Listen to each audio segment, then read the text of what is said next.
जैबै नैहरवा जैबै नैहरवा ये हो बलमवा हमहु बहिन के Mixed by Nicholas Yadav.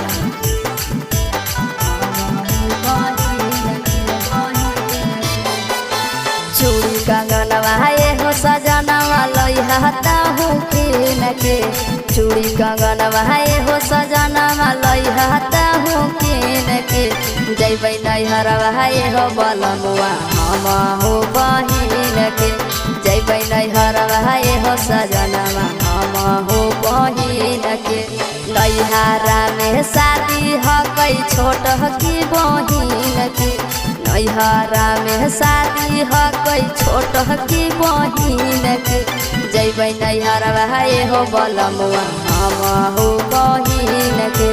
जैबै नैहरवा ये हो बलमवा हमहु बहिन के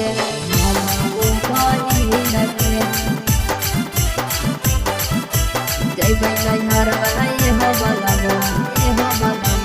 हमहु बहिन के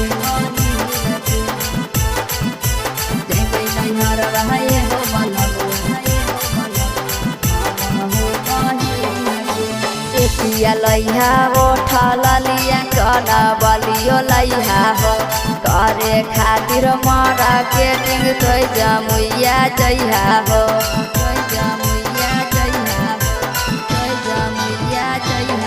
पिया लइहा उठल लिया कना बलियो लइहा हो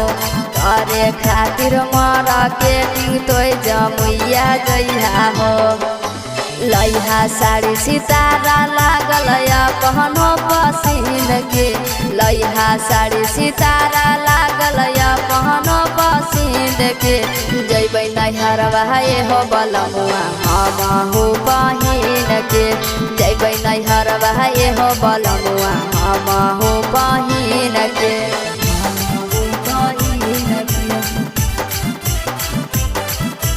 जैबै नैहरवा ये हो बलमवा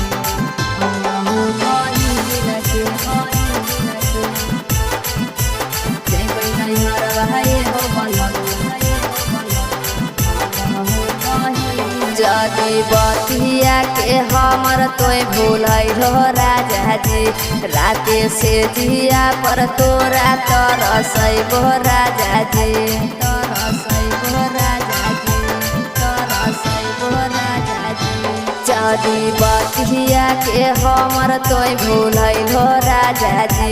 राते से जिया पर तोरा तरसैबो राजा जी कह नैना मिथल सपिया चोलियो लइहा किन के